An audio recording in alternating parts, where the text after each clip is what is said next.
क्या कह रहा है? बलात् श्रम का मतलब होता है बलाते काम कराना। बलात् श्रम का मतलब होता है जबरदस्ती करना, है ना। जैसे जबरदस्ती किसी को बैठाना, जबरदस्ती किसी को पढ़ाना, है ना। जबरदस्ती किसी को क्लास में बुलाना, जबरदस्ती किसी को, अब जबरदस्ती तो नहीं है, क्लास अलग चीज है ना। लेकिन जबरदस्ती किसी को अगर आप काम करवा रहे हो, वो आपका बलात् श्रम में आएगा। इसका डिफिनेशन आप सब लिखोगे। आर्टिकल 23 में क्या लिखना है? मनुष्यों के क्रय विक्रय, मनुष्यों के क्रय विक्रय, मनुष्यों के क्रय विक्रय, मनुष्यों का क्रय विक्रय भी होता है ना। लोगों को बेच भी दिया जाता है। इसमें सर्वाधिक शिकार लड़कियां होती है, ठीक ना। मनुष्यों के क्रय विक्रय, हाँ बच्चे भी होते हैं, बच्चे से भीख मंगवाया जाएगा, ठीक ना। बच्चों को अगर पकड़ा जाएगा तो बच्चों को क्या किया जाएगा? भीख मंगवाया जाएगा। ये पिक्चर वगैरह में भी बहुत देखा जाता है। तो मनुष्यों के क्रय विक्रय, कोमा देकर लिखना। उसमें फिर क्या लिखना है आपको? बलात् श्रम का निषेध, कोमा बलात् श्रम का निषेध, बलात् श्रम का निषेध।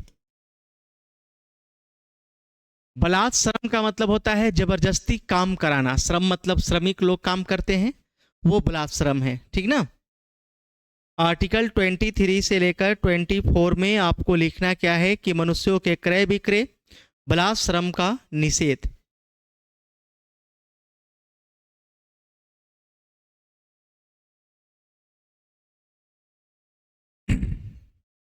या इसे लिख सकते हो provision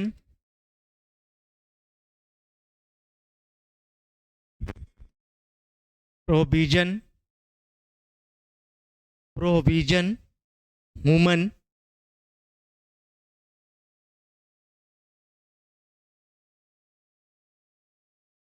of human labour sales of human of human labours sales of human.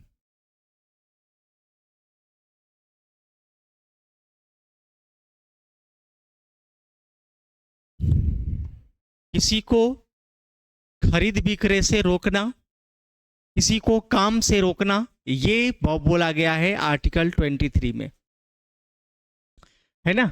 किसी को जबरदस्ती काम कराना या किसी को जबरदस्ती कहीं ले जाकर बेच देना, इसमें बच्चों और बच्चियों को बेचा जाता है, ठीक ना। चलिए अगले पॉइंट में इसी में नोट करना है आपको। इसके तहत मानवों को खरीद बिक्री, इसके डिफिनीशन में लिख लेना। इसके तहत, इसके तहत मानवों के खरीद बिक्री,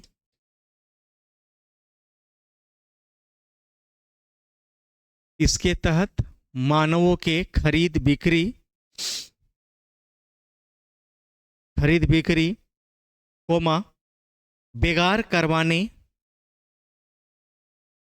कोमा बेगार करवाने,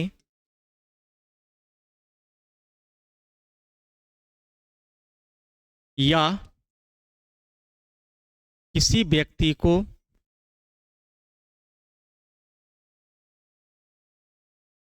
जबरदस्ती कार्य करवाने,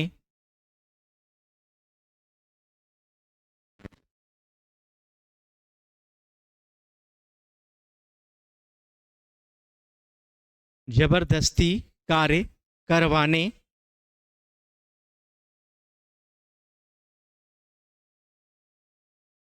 जबरदस्ती काम करवाने को दंडनीय अपराध बताया गया है। दंडनीय अपराध बताया गया है,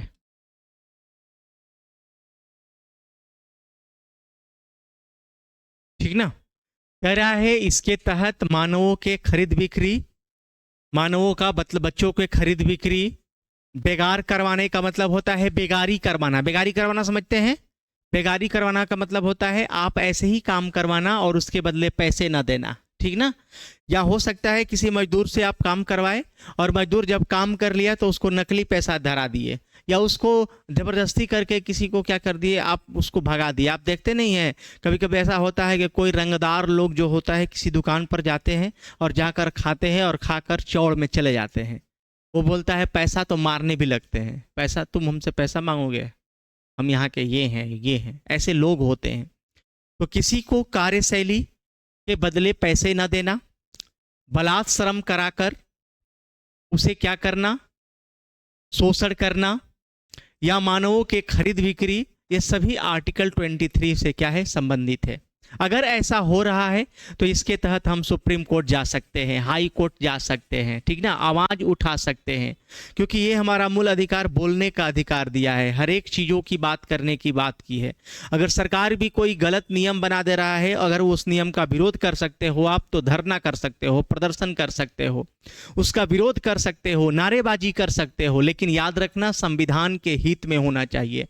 ये नहीं कि उस वक्त इंडिया में इमरजेंसी लगा है, इंडिया में कोई आपात आया है, ऐसी कोई इमरजेंसी है जिसके तहत कुछ देश के सभी चीज़ों को रोका गया है, उस वक्त आप बोलोगे कि नहीं हमें ये चाहिए, नहीं हमें ये चाहिए, तो उस वक्त आपको पुलिस मारेगी, प्रशासन मारेगी, ठीक ना।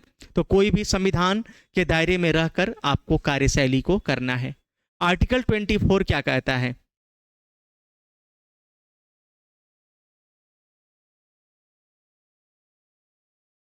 अनुच्छेद 23 कहता है मनुष्यों के क्रय विक्रय और बलात् श्रम का निषेध, और provision of human labour sales of human, है ना। आर्टिकल 24 कहता है, 24 से याद रखना, 24-14, 10 वर्ष का अंतर या 10 का अंतर। 24-14 ये कहा गया है कि 14 वर्ष से कम आयु के बच्चे को, 24 में क्या कहा गया है, 14 वर्ष से कम आयु के बच्चे को,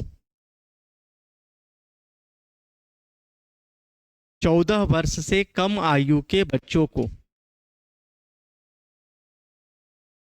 को जोखिम भरे कार्य, जोखिम भरे कार्य,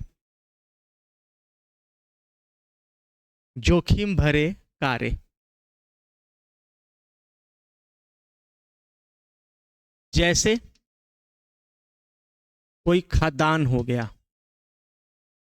जिसको हम माइंस कहते हैं, है ना, जैसे खदान, माइंस हो गया, या आपका हो सकता है कहीं बारूद, कहीं पटाखा निर्माण हो रहा है, पटाखा निर्माण, ठीक ना, कहीं मान लो कि बारूद का काम हो रहा है, कोई बारूद का वर्क हो रहा है,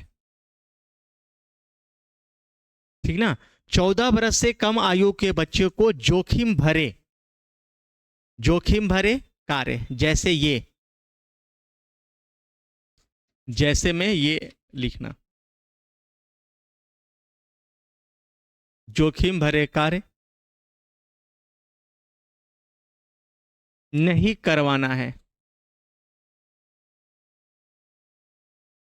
नहीं करवाया जाएगा,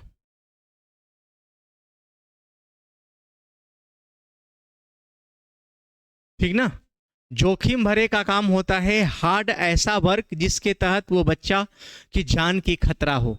जैसे आप भी समझ रहे हो, बारूद बनाने में वहां बच्चा वो मर सकता है, कुछ भी हो सकता है। कहीं पुल बन रहा है, वहां पुल में भी नहीं ले जा सकते हैं, है ना, पुल निर्माण, या खदान में नहीं ले जा सकते हैं, खदान बच सकती है। तो 14 वर्ष से कम आयु के बच्चों को जोखिम भरे कार्य में नहीं भेजना है, इसके लिए आर्टिकल बना है। लेकिन याद रखना, लोग पहले ये 14 वर्ष था, अब ये 18 वर्ष हो गया, ठीक ना। आज देखोगे कि कोई कंपनी होगा जिस कंपनी में लिख दिया होगा कि 18 वर्ष से कम आयु के बच्चे को इसमें काम नहीं है। समझ में आ रहा है ना।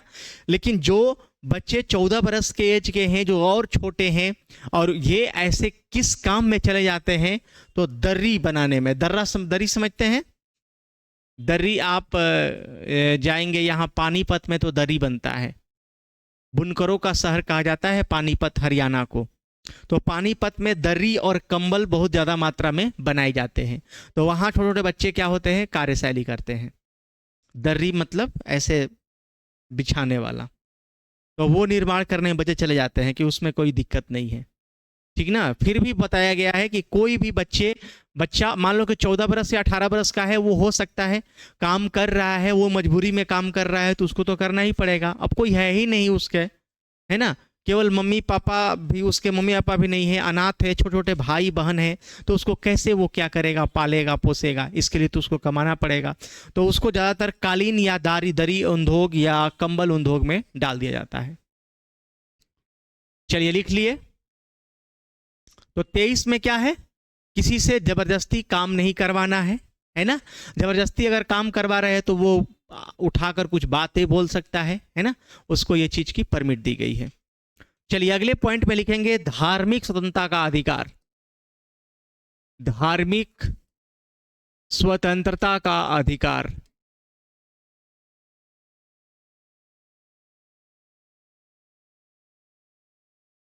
धार्मिक स्वतंत्रता का अधिकार।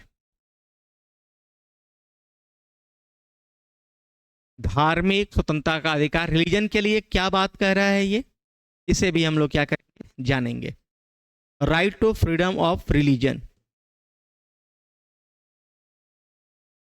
Right to freedom of religion.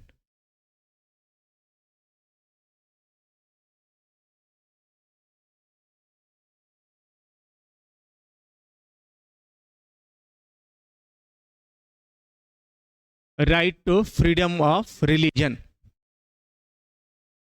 धार्मिक स्वतंत्रता का अधिकार, इसके लिए ये बना है आर्टिकल अनुच्छेद 25 से 28। आर्टिकल 25 से लेकर 28 तक की जो है वो क्या है, धर्म की स्वतंत्रता की बात कह रहा है। जैसे मान लो कि हम अपने धर्म को स्वेच्छा से मान सकते हैं। हम हिंदू धर्म का हैं तो हम हिंदू धर्म को स्वेच्छा से मान सकते हैं। हम इस हिंदू धर्म का अपना प्रचार कर सकते हैं, प्रचार प्रसार कर सकते हैं। हम लिख सकते हैं जय सनातन, जय श्री राम, है ना, हम ये बोल सकते हैं। मुसलमानों को भी ये दिया गया है। अभी तो आई लव मोहम्मद की बहुत चीज चल रही है अभी न्यूज, है ना, तो उन लोगों को भी ये चीज़ें छूट है ना, वो चीज़ भी छूट है। लेकिन वो इलीगल और इलीगल देखते हुए, मान लो कि अगर हिंदू का पर्व है और दुर्गा पूजा चल रहा है, उस वक्त आप ये चीज़ें कर रहे हैं, बैनर लगा रहे हैं, तो ये चीज़ें हैं, गवर्नमेंट की है, ये टीचर नहीं कुछ बोलेगा इस पर। आर्टिकल 25 से लेकर 28, यहां पर लिखना है सबसे पहले आर्टिकल 25 क्या कह रहा है। आर्टिकल 25 क्या है, ठीक ना, 25, 26, 27, 28, 25 से लेकर 28 एक एक करके हम लोगों को जानना है। 25 कह रहा है कि कोई भी व्यक्ति किसी भी धर्म को, कोई भी व्यक्ति किसी भी धर्म को, कोई भी व्यक्ति किसी भी धर्म को, मतलब कोई भी व्यक्ति हो वो किसी भी धर्म को, कोई भी व्यक्ति किसी भी धर्म को स्वेच्छा से मानने और उसके प्रचार प्रसार करने हेतु स्वतंत्र है। स्वेच्छा से मतलब स्वयं के इच्छा से, स्वेच्छा से कोई भी व्यक्ति किसी भी धर्म को, कोई भी व्यक्ति किसी भी धर्म को स्वेच्छा से मानने और उसके, स्वेच्छा से मानने एवं उसके प्रचार प्रसार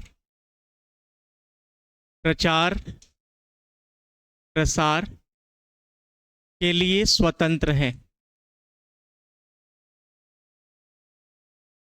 कोई भी व्यक्ति हो, या तो वो हिंदू हो या मुस्लिम हो या सिख हो या ईसाई हो, वो अपने धर्म को स्वेच्छा से, स्वयं की इच्छा से मान सकता है एवं उसका प्रचार प्रसार कर सकता है, ठीक ना, उसके प्रचार प्रसार कर सकता है। आप ये कल का लिखवा रहे हो कि आज का लिखवा रहे हो? हाँ, आप लिखे हो वो क्या कर रही हैं, कल का लिख रही हैं कि आज का लिख रही हैं? कल का हम आपको बताए हैं बारंबार कि कभी भी आप क्या करो कि जो चीज़ें कल छूट गया है उसके लिए पेज छोड़ दो। फिर पता क्या चलेगा कि आज की जो क्लास है आप मिस कर दिए। आज आप प्रेजेंट हो ना, आज आप चल के आए हो ना, तो जब चल के आए हो तो इसकी फायदा उठाओ, लाइव क्लास लो, ठीक ना। और जो चीज़ें छूट गया है उसके लिए पेज रख दो, और पता चलेगा ना कि अभी सर थोड़ा सा समझा रहे हैं, तब तक लिख ले। ये गलत है। लिखने से आप आगे नहीं बढ़ सकते, ठीक ना। लिखने के लिए तो आप तो ज्योग्राफी भी लिखे हैं, क्वेश्चन पूछे ज्योग्राफी से, जो पढ़े हैं आप लोग उसी से क्वेश्चन पूछे। बोलो बोलो, हाँ बोलिए, आप ही बोलिए पहले। म्यांमार से कितने देश, कितने राज्य लगते हैं भारत के, और कौन कौन लगता है? बोलो, आप खुद ट्रिक से लिखे हो, मैप भी समझाया गया है, ट्रिक से भी लिखा गया है। बोलो म्यांमार से, तो लिखे तो हो आप लोग, लेकिन बताने में क्या है, प्रॉब्लम है। इसलिए जो क्लासें चल रही है इस क्लासे को लो। हाँ, जो बीच में आप क्लास छोड़े हो उसको आप उसके लिए जगह छोड़ो, उसको बाद में लिखना, ठीक ना। चलो, म्यांमार से लगता है अरुणाचल प्रदेश, नागालैंड, मणिपुर, मिजोरम। अनमम्मी इसका ट्रिक बताया गया था। भूटान से असम, सिक्किम, अरुणाचल प्रदेश और पश्चिम बंगाल। बांग्लादेश से असम, मिजोरम, त्रिपुरा, पश्चिम बंगाल और मेघालय। नेपाल से लगता है कौन कौन राज्य लगता है? उत्तर प्रदेश, पश्चिम बंगाल, बिहार, सिक्किम और उत्तराखंड। ऐसे खड़ाखड़ कैसे बोलोगे? खटाखट बोलने के लिए क्या होगा, मेहनत करना होगा ना। चलो, आर्टिकल 25, कोई भी व्यक्ति किसी भी धर्म को स्वेच्छा से मानने एवं उसके प्रचार प्रसार करने के लिए वो व्यक्ति क्या है, स्वतंत्र हो। चाहे वो हिंदू धर्म का हो या जैन धर्म का हो, सिख हो, ईसाई हो, बौद्ध हो, है ना, वो अपने धर्म को अच्छा से क्या कर सकता है, मान सकता है। इसी में बोला गया है कि जो व्यक्ति धर्म को मानते हैं, याद रखना, वो धर्म का प्रचार करने के लिए या मूर्ति रखने के लिए या हो सकता है कहीं मंदिर बनवाने के लिए वो पैसा भी इकट्ठा कर सकता है, और उसके लिए गवर्नमेंट टैक्स भी नहीं लेगी। याद रखना, गवर्नमेंट टैक्स भी उसका नहीं लेगी। ये चीजें इसमें रूल बनाई गई है। उसके बाद लिखोगे आर्टिकल 26, अनुच्छेद 25 के बाद लिखना अनुच्छेद 26। अनुच्छेद 26 क्या कह रहा है कि कोई भी व्यक्ति अपने इच्छानुसार, कोई भी व्यक्ति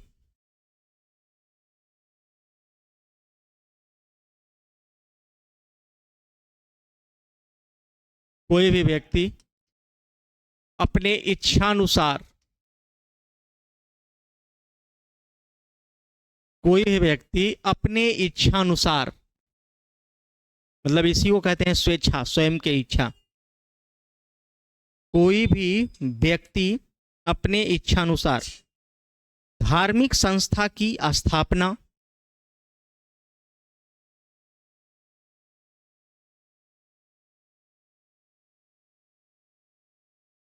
धार्मिक संस्था, धार्मिक संस्था की स्थापना, धार्मिक संस्था की स्थापना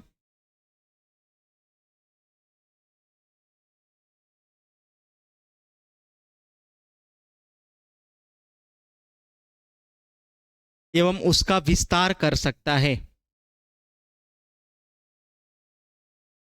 स्थापना एवं उसका विस्तार कर सकता है।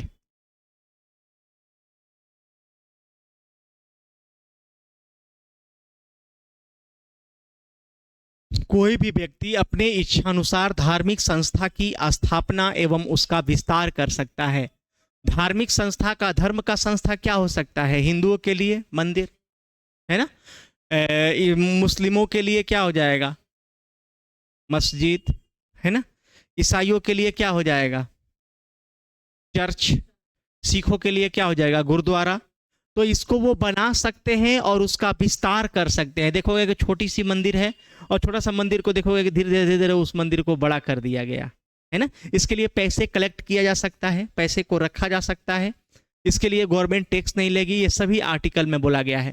तो 25 में ये क्या बोला गया, 25 में, कि कोई भी व्यक्ति अपने धर्म का अच्छा से वो मान सकता है, उसका प्रचार प्रसार करने के लिए वो व्यक्ति स्वतंत्र है।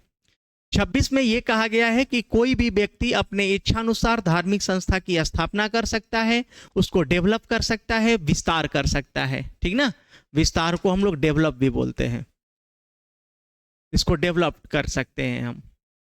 चलिए नेक्स्ट लिखोगे आर्टिकल 27। ये कहता है किसी भी धार्मिक संस्था के संचालन से, किसी भी धार्मिक संस्था के संचालन से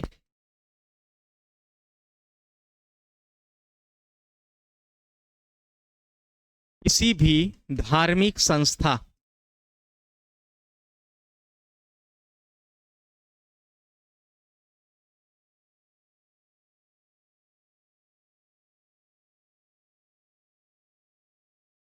किसी भी धार्मिक संस्था के संचालन से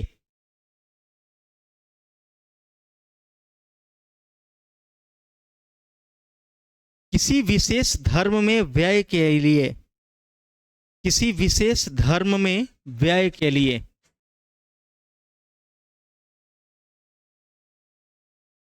किसी विशेष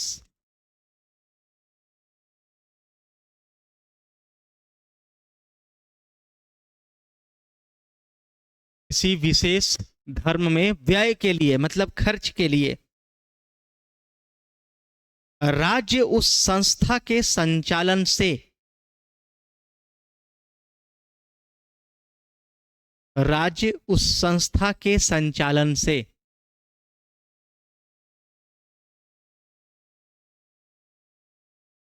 राज्य उस संस्था के संचालन से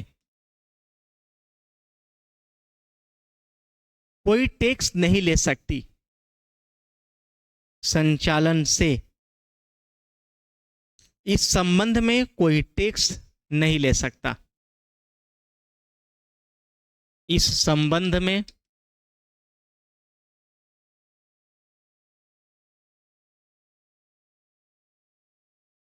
कोई टैक्स या कर नहीं ले सकती। कह रहा है किसी भी धार्मिक संस्था के संचालन से किसी विशेष धर्म के व्यय के लिए राज्य उस संस्था के संचालन से इस संबंध में कोई टैक्स या कर नहीं ले सकता। अब देखो धर्म के संचालन का मतलब क्या हुआ, हिंदुओं के लिए क्या होंगे, पुजारी, मंदिर के क्या होंगे, पुजारी, फिर वही मौलवी साहब हो जाएंगे, है ना, मौलवी साहब हो जाएंगे किसके लिए, मस्जिद के लिए। तो कह रहा है कि किसी भी धार्मिक संस्था के संचालन मतलब धर्म के संस्था को चलाने वाले, ठीक ना, धर्म किसी भी धार्मिक संस्था के संचालन से किसी विशेष धर्म के व्यय के लिए मतलब उस धर्म में पैसे खर्च करने के लिए। क्या आपको लग रहा है कि जितने भी ये लोग साधु संत हैं, जितने भी ये लोग देते हैं, अब अनुराधाचार्य उनका जो उनको छोड़कर बाकी जितने भी हैं तो वो सब क्या करते हैं, पैसे लेते हैं, धर्म को प्रचार करते हैं तो पैसे लेते हैं। अब वो पैसा लेते हैं तो क्या गवर्नमेंट उससे टैक्स लेगा, क्या नहीं लेगा, ठीक ना, ये चीजें हैं। तो किसी भी धार्मिक संस्था के संचालन से किसी विशेष धर्म के व्यय के लिए, खर्च के लिए राज्य उस संस्था के संचालन से इस संबंध में कोई टैक्स, कोई कर नहीं ले सकती। नहीं तो इन लोगों का भी लाखों लाखों का चढ़ावा आता है, नहीं आता है क्या, लाखों लाखों का चढ़ावा आता है। आप चले जाओ विरूपाक्ष मंदिर चले जाओ, तिरुपति बालाजी चले जाओ, यहाँ सांवरिया सेठ चले जाओ, सबसे तो सांवरिया सेठ आप लोग का एग्जाम्पल है ना। तो सांवरिया सेठ में इतना चढ़ावा चलता है तो क्या इतने चढ़ावा चढ़ रहे हैं तो क्या उसको टैक्स दिया जाएगा, क्या टैक्स कोई लेगा, क्या नहीं लेगा, ठीक ना। अब उससे काम होंगे, उससे क्या, अच्छा ये चढ़ावा से काम क्या होता है, तो उससे फिर हॉस्पिटल देखा जाता है, कैंसर का इलाज करने के लिए कैंसर शोध संस्थान कहीं खोला गया होगा, उसके इलाज के लिए पैसे जाते होंगे वहां से, ठीक ना, ये चीजें होता है। तो 25 से 28 में आपने क्या देखा, कोई भी व्यक्ति किसी भी धर्म को अपने इच्छा अनुसार मान सकता है ना, इसके लिए वो प्रचार प्रसार कर सकता है, इसके लिए वो स्वतंत्र है। कोई भी व्यक्ति अपने इच्छा अनुसार धार्मिक संस्था को स्थापना कर सकता है, उस मंदिर को बनवा सकता है, मंदिर को तोड़वा सकता है, फिर बड़ा बना सकता है, मस्जिद को छोटा है तो मस्जिद को बड़ा बना सकता है, गुरुद्वारा को छोटा से बड़ा बना सकता है। ये सभी आर्टिकल 26 में कहा गया है। 27 कहता है कि कोई भी संस्था संचालन उसको पैसे रख सकता है, उसको टेक्स्ट देने की जरूरत नहीं होगी। चलिए, इतना लिखने के बाद नेक्स्ट लिखेंगे आर्टिकल 28।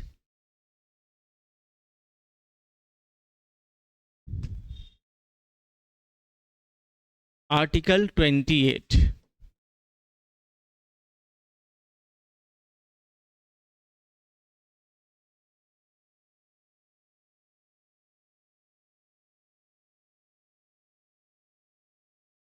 अनुच्छेद 28 क्या कह रहा है इसको समझेंगे।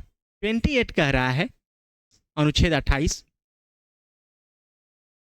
कि किसी भी धार्मिक संस्था में, किसी भी धार्मिक संस्था के एक धर्म की कोई बुक या पाठ नहीं पढ़ाई जाएगी। जैसे मान लो हमारा एक विद्यालय है और एक मदरसा है। मदरसा समझते हैं? मदरसा मुसलमानों के लिए होता है, मुसलमान के छोटे छोटे बच्चों को पढ़ाने के लिए होता है। और हम लोगों का मान लो आंगनबाड़ी, आंगनबाड़ी समझते हो? आंगनबाड़ी एक गांव में है। अब ये आंगनबाड़ी हो गया, ये एक सरकारी स्कूल हो गया। अब इस सरकारी स्कूल में उर्दू की किताबें नहीं पढ़ाई जाएगी। समझ में आ रहा है ना? एक धार्मिक बुक नहीं पढ़ाई जाएगी क्योंकि ये गवर्नमेंट है ना। अब मान लो कि यहाँ पर जो बच्चे आए हैं इसमें कुछ हिंदू होंगे, कुछ मुस्लिम होंगे, कुछ सिख होंगे, कुछ ईसाई होंगे, ऐसे भी हो सकते हैं, कोई जैन होंगे, कोई बौद्ध होंगे। अब हम बोलो कि हम कहाँ यहाँ जैन धर्म के केवल बुक पढ़ाएंगे तो सबको ठीक लगेगा क्या?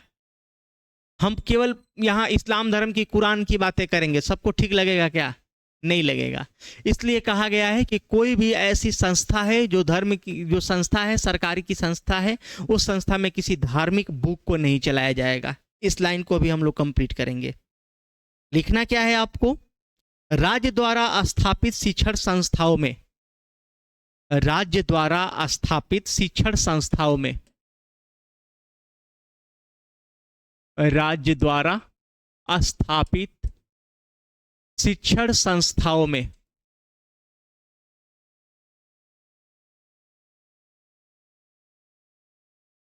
राज्य द्वारा स्थापित शिक्षण संस्थाओं में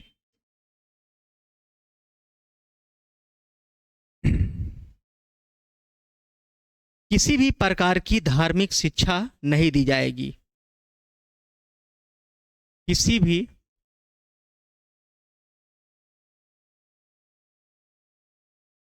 धार्मिक शिक्षा, किसी भी प्रकार की धार्मिक शिक्षा नहीं दी जाएगी। किसी भी प्रकार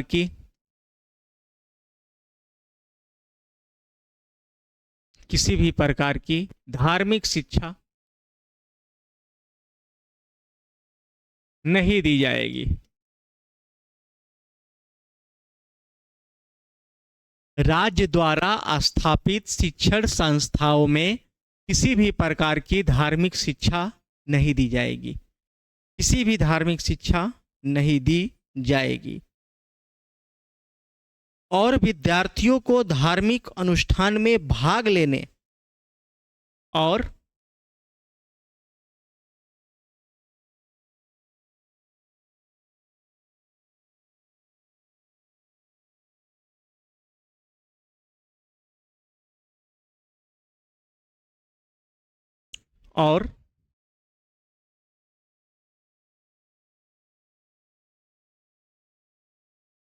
विद्यार्थियों को धार्मिक अनुष्ठान में और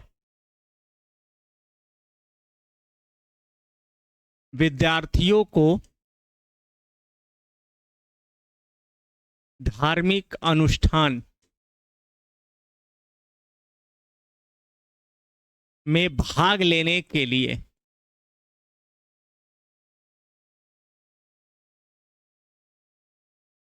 प्रेरित या इम्फोर्स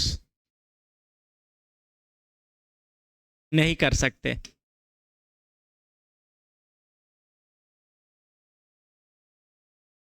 क्यों? क्योंकि वो बच्चा है, वो स्टूडेंट है, उसकी मर्जी वो क्या करेगा। आप ये नहीं कर सकते हो कि तुम हिंदू धर्म को छोड़ दो और तुम इस्लाम धर्म स्वीकार कर लो। आप इस्लाम वाले को नहीं बोल सकते हो कि तुम अपने धर्म को छोड़ दो तो और तुम सनातनीय धर्म को क्या करो, स्वीकार कर लो। ये बोल दिया है पहले ही आर्टिकल 28। ठीक ना? जैसे मान लो कि टीचर को लोग अब जैसे अब हम जो बातें बोल रहे हैं उसको आप ऑब्जर्व कर रहे हो, है ना। अब सोचो कि अगर हम ये शिक्षा देने लगे कि तुम ऐसे करो, मुसलमानों को गाली दो, ये करो वो करो, तुम ये धर्म अपना लो वो धर्म, मतलब कुछ ऐसी हम कुछ गलत बातें बताए, वो चीजों को रोका गया है कि कोई भी राज्य द्वारा, देखो इस पॉइंट को समझो, कि राज्य द्वारा स्थापित शिक्षण संस्थाओं में, जैसे मान लो राज्य मतलब राजस्थान राज्य है, वो कोई यूनिवर्सिटी बनाई है, कोई स्कूल बनाई है, कोई कॉलेज बनाई है, उसमें शिक्षण लोग पढ़ाई कर रहे हैं, तो कह रहा है कि किसी भी प्रकार की धार्मिक शिक्षा नहीं दी जाएगी, धर्म का उच्चारण नहीं किया जाएगा, ज्यादातर एक धर्म की बातें नहीं की जाएगी, सबको एक धर्म बताया जाएगा, ये चीजें बताया गया है। और विद्यार्थियों को उस धार्मिक अनुष्ठान में भाग लेने के लिए प्रेरित नहीं किया जाएगा, उसको जोर जबरदस्ती नहीं किया जाएगा, इंफोर्स नहीं किया जाएगा। चलो यहां तक हम लोग कंप्लीट किए। कितने हम लोग पढ़ लिए? 4। पहला में पढ़ लिए हम लोग, 4 पढ़ लिए ना। पहले समता का अधिकार, राइट टू इक्वलिटी पढ़ लिए, उसके बाद राइट टू फ्रीडम पढ़ लिए, उसके बाद शोषण के विरुद्ध अधिकार पढ़ लिए, राइट टू एक्सप्लोसिव जो है वो, उसके बाद में हम लोग धार्मिक स्वतंत्रता का अधिकार पढ़ लिए 25 से 28। इसके बाद है संस्कृति एवं शिक्षा का अधिकार, ये 4 नंबर आपका क्या है? संस्कृति एवं शिक्षा का अधिकार, संस्कृति एवं शिक्षा का अधिकार, ये है आर्टिकल 29 से 30। संस्कृति एवं शिक्षा का अधिकार, right regarding culture and education, right regarding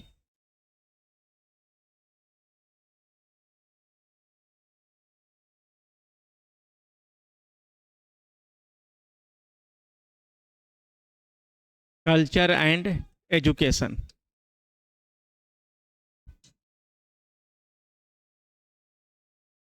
right regarding culture and education, संस्कृति एवं शिक्षा का अधिकार, इसके लिए बना है आर्टिकल 29 से 30, आर्टिकल 29 से लेकर 30। अब 29 क्या कह रहा है ये देखेंगे। आर्टिकल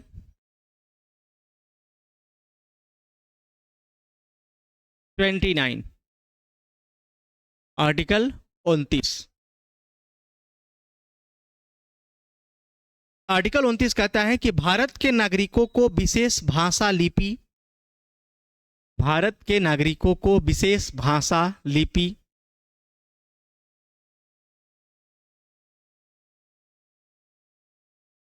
भारत के नागरिकों को विशेष भाषा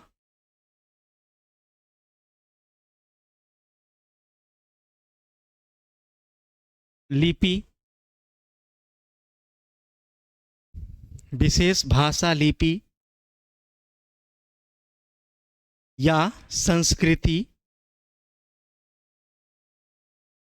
भारत के नागरिकों को विशेष भाषा लिपि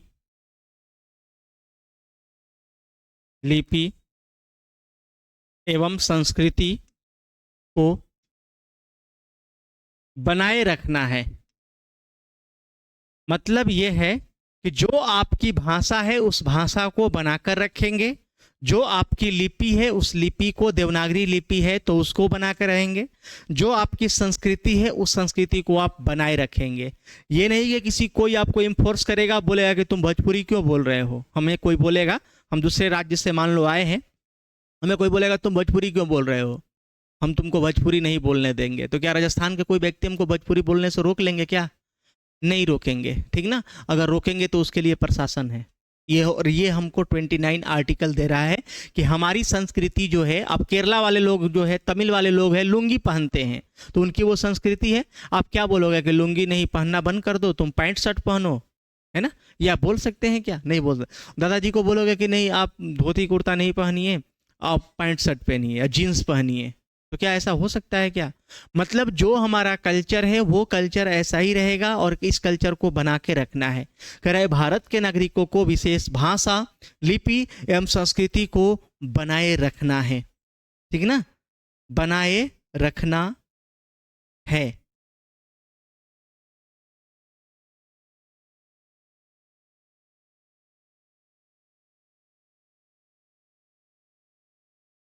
संस्कृति को बनाए रखना है या बनाए रखने का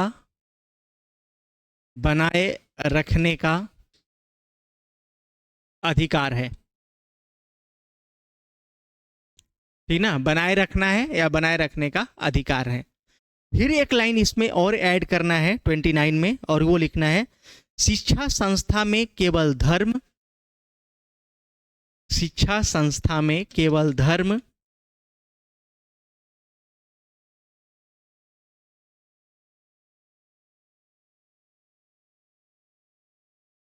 है ना, शिक्षा संस्था में केवल धर्म, मूल वंश, जाति या भाषा के कारण, धर्म, मूल वंश, उसके बाद जाति,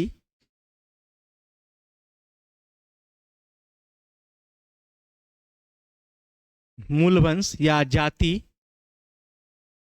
मूल वंश, जाति या भाषा के कारण, भाषा के कारण प्रवेश से इनकार नहीं किया जाएगा।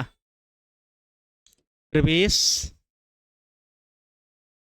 से इनकार नहीं किया जाएगा। मतलब वो जो लाइन है उस लाइन को इस लाइन के अकॉर्डिंग समझाया गया है। कह रहा है कि शिक्षा संस्था में केवल धर्म, मूलवंश, जाति या भाषा के कारण, अगर मान लो कि आपको लैंग्वेज समझ नहीं आ रहा है, अब मणिपुर के लोग यहाँ आ जाएंगे और मणिपुरी भाषा बोलेंगे, तो हम लोग क्या बोलेंगे कि तुम लोग यहाँ व्यापार नहीं कर सकते हो, तो लोग यहाँ से भाग जाओ, ऐसा बोल सकते हैं क्या? नहीं, क्योंकि ये भारत है ना। और अब मान लो कि बांग्लादेश से कोई आ जाएगा तो भगा देंगे हम लोग, पाकिस्तान से आएगा भगा देंगे, है ना। और अपना ही देश का अगर वो व्यक्ति है तो चलेगा, कोई दिक्कत नहीं है।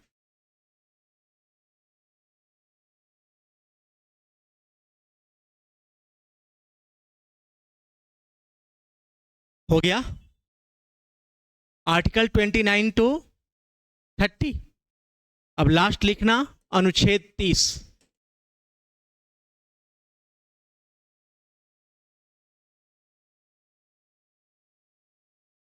अनुच्छेद 30। अनुच्छेद 30 क्या कह रहा है? कह रहा है कि अल्पसंख्यक, जिसकी माइनॉरिटी, अल्पसंख्यक का मतलब होता है कम संख्या, है ना।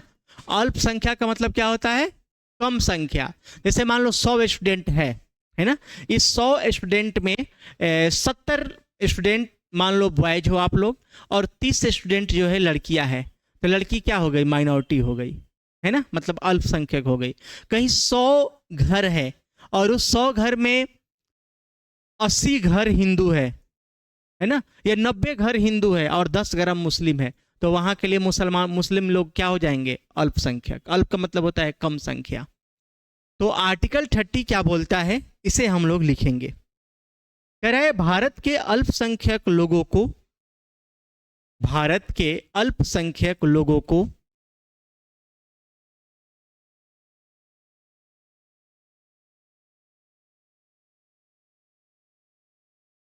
अल्पसंख्यक लोगों को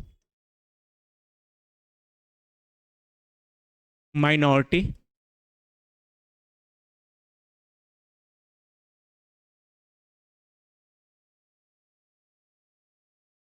भारत के अल्पसंख्यक लोगों को अपनी पसंद की शैक्षणिक संस्था का निर्माण, को अपनी पसंद की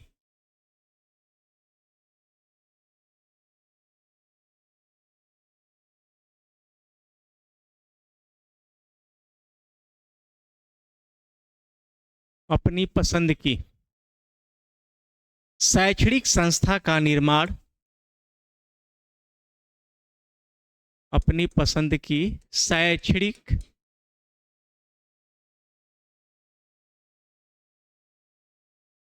अपनी पसंद की शैक्षणिक संस्था का निर्माण, अपनी पसंद की शैक्षणिक संस्था का निर्माण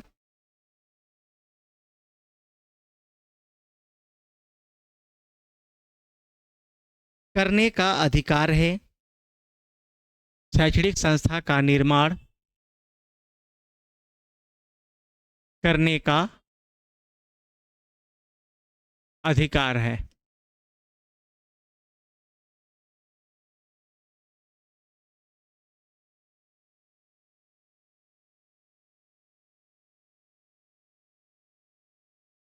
वो व्यक्ति इस संस्था को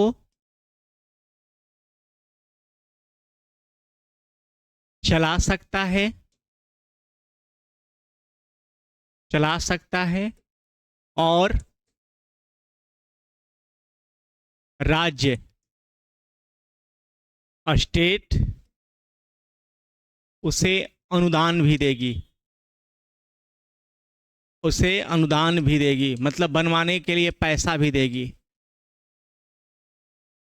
कह रहा है कि भारत के अल्पसंख्यक को अपनी पसंद की शैक्षणिक संस्था का निर्माण करने का अधिकार है, उस संस्था को चलाने का अधिकार है और राज्य उसे क्या करेगी, अनुदान भी देगी। क्यों देगी? जैसे मान लो अभी हमने आपको क्या समझाया कि ये यहाँ पर एक ये गांव है, जिस गांव में कुल मिलाकर 100 घर है।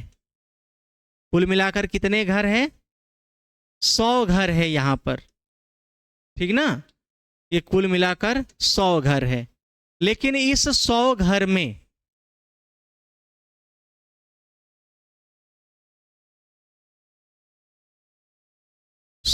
में क्या है, तो ये जो एरिया है, ये एरिया ये मुस्लिम का है, ठीक ना? और बाकी जितने भी एरिया ये सब हिंदू का है। तो यहां के लिए ये मुस्लिम क्या हो जाएंगे? बोलो, अल्पसंख्यक होंगे ना? यहां के लिए क्या बनेंगे? ये अल्पसंख्यक। क्यों? क्योंकि ये कम एरिया में है। ध्यान दो, ये पूरा ये गांव है, जिस गांव में जितने भी ये वाइट कलर में दिख रहा है, ये कुल मिलाकर क्या है, यहाँ छोटा सा एरिया जो है ये एरिया मुस्लिमों का है, बाकी सब हिंदू का है। इसका मतलब ये है कि मुस्लिम यहाँ क्या हो गए? अल्पसंख्यक हो गए। अब 100 में 100 घर है, जिस 100 घर में 98 घर में हिंदू हैं और 2 घर किसका है? मुसलमानों का है। तो क्या उस मुसलमानों को पढ़ने के लिए मदरसा, उसके बच्चों को पढ़ने के लिए क्या मदरसा नहीं होनी चाहिए? होनी चाहिए। क्या उस व्यक्ति को पढ़ने के लिए, नमाज पढ़ने के लिए, क्या कोई नमाज पढ़ने के लिए क्या मस्जिद नहीं होनी चाहिए? तो होनी चाहिए। मतलब ये कह रहा है कि भारत के अल्पसंख्यक लोगों को अपनी पसंद की शैक्षणिक संस्था का निर्माण करने के अधिकार है, उस व्यक्ति को संस्था को चलाने का अधिकार है। संस्था मतलब मान लो कि वो खोला जो है, सरकारी स्कूल खुल गया, मदरसा खुल गया, तो संस्था को चला सकता है। मस्जिद को मौलवी चला सकते हैं। कहीं ये भी हो सकता है कि 100 घर में 2 ही घर वहाँ हिंदू होंगे, 98 घर मुसलमानों का है, तो क्या एक मंदिर नहीं होनी चाहिए? क्या पाकिस्तान में मंदिर नहीं है? क्या पाकिस्तान में हिंदू नहीं है? है? क्या उनके लिए मंदिर नहीं है? तो है। तो वैसे ही ये भारत देश भी है। भारत देश का कोई क्षेत्र भी है जिस क्षेत्र में केवल मुसलमान लोग ही रहते हैं, 2-4 घर केवल क्या है? हिंदू है। तो 2-4 घर रहने वाले लोग उसको किस में कहेंगे? माइनॉरिटी में जाएंगे, है ना, अल्पसंख्यक में जाएंगे। तो ये चीजों को बताया गया है। तो हम लोग जो है कुल मिलाकर कितने चीजों को पढ़ लिए? तो right to equality, right to equality में आपका समता का अधिकार या समानता का अधिकार क्लियर किए। इसके बाद हम लोग 14 से 18 के बाद 19 से 22 हम लोग देख लिए स्वतंत्रता का अधिकार। इसके बाद में 22 के बाद 23 से 24 जो हम लोग 23 से 24 में हम लोग देखे क्या? शोषण के विरुद्ध अधिकार। फिर 25 से 28 में देखे धार्मिक स्वतंत्रता का अधिकार। और लास्ट आप लोग देखे यहाँ पर क्या? 29-30 संस्कृति एवं शिक्षा का अधिकार। अब एक बचा हुआ है आपका क्या? बोलो, क्या बचा हुआ है 30 के बाद? इसके बाद क्या बचा है? आर्टिकल 32। आर्टिकल क्या बचा है? 32। तो क्या आर्टिकल 32 से जो बता है अब आर्टिकल 32 में ही तो पढ़ेंगे हम लोग संवैधानिक उपचारों का अधिकार।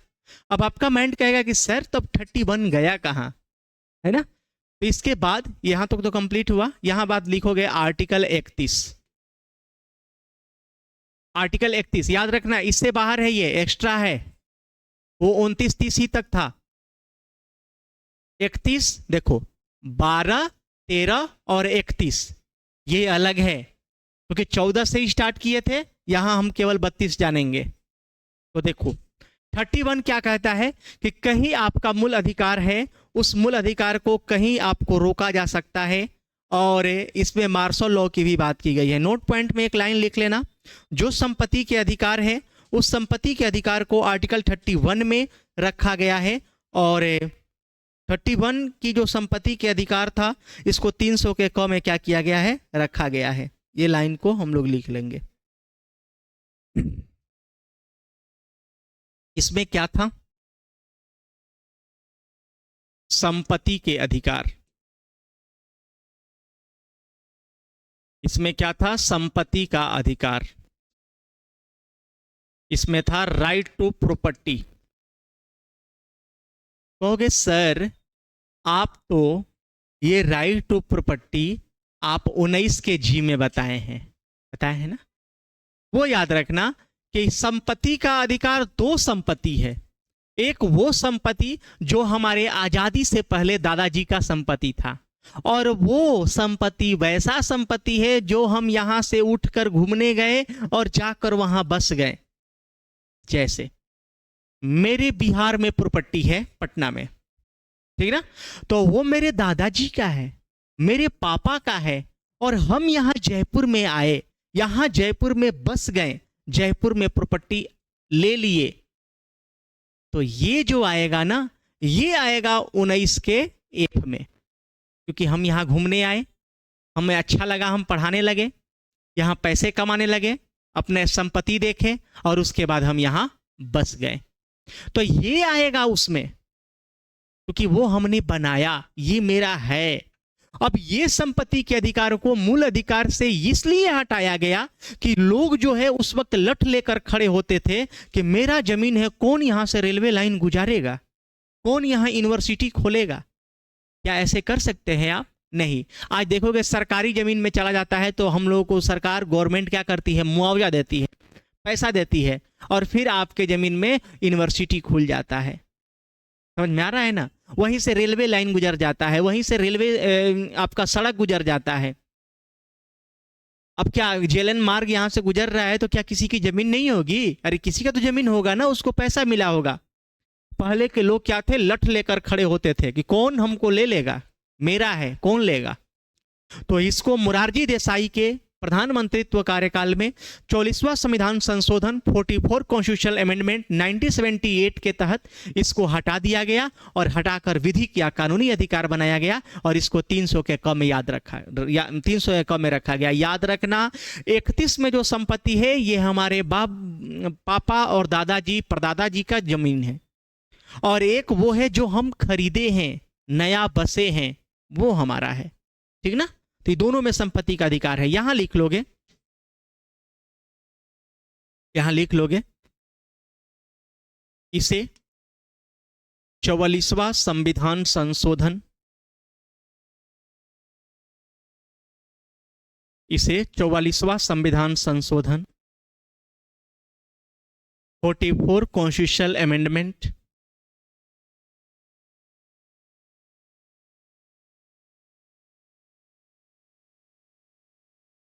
अमेंडमेंट 1978 1978 ब्रैकेट में लिखना, प्रधानमंत्री कौन थे? मोरारजी देसाई।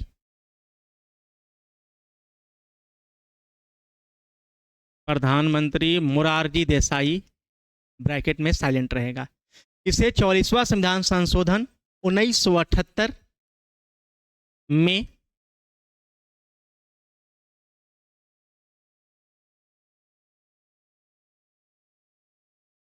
मूल अधिकार से हटाकर।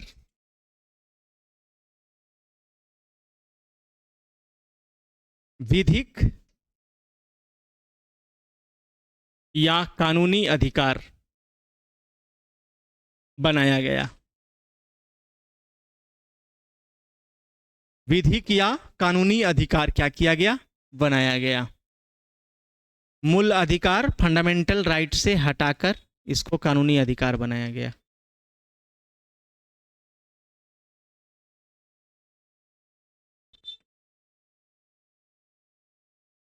फंडामेंटल राइट से हटाकर इसको क्या किया गया? कानूनी अधिकार बनाया गया। इस संपत्ति के अधिकार को मूल अधिकार से हटाकर विधिक या कानूनी अधिकार बनाया गया और बनाकर कहां रखा गया है? बनाया गया। और इसे कहां रखा गया? 300 के क में। 300 के क। जो ये 31 में था, अब ये 300 के क में है। अब लास्ट हम लोग का बचा हुआ है आर्टिकल 32। वो आर्टिकल 32 आज स्टार्ट करने से कोई फायदा है नहीं, क्योंकि 5 रीट पढ़ाना है, जिसमें बंदी प्रत्यक्षीकरण, परमादेश, है ना, अधिकार परीक्षा, हेबियस कॉर्पस, मैंडेमस, वो क्या है समझना है। कैसे हम सुप्रीम कोर्ट लगाएगा किसको? हाई कोर्ट को। हाई कोर्ट किसको बोलेगा? डिस्ट्रिक्ट कोर्ट को। जब उसको क्या कहता है? संविधान का आत्मा। जैसे संविधान में आर्टिकल 19 को संविधान का रीढ़ कहा गया, बैकबोन कॉन्स्टिट्यूशन कहा गया, इसलिए इसको संविधान का आत्मा कहा जाता है। आत्मा की कब संतुष्टि मिलेगी? जब ये हमको क्या किया है? जान से किसी को मारा है। कब आत्मा की संतुष्टि मिलेगी? जब इसको न्याय, मतलब हमें न्याय मिलेगा और इसको कोर्ट में भेजा जाएगा, जेल में भेजा जाएगा, तब होता है ना। तो वो जब मान लो कि आप सब जगह से थक जाओगे, जब आपको लोग प्रताड़ित किया जाएगा, जितने भी चीजों को लिखे हो सब में आपको क्या है? लोग प्रताड़ित कर रहे हैं। अब कोई भी प्रताड़ित करेगा तो सबके लिए रीट जारी हो सकता है, और उस रीट से सबको डर है। एसपी, डीएसपी, आईपीएस, सबको डर है, ठीक ना। और उस रीट में सबको जवाब देना होता है कोर्ट के सामने। चलिए कल हम लोग पढ़ेंगे रीट। धन्यवाद।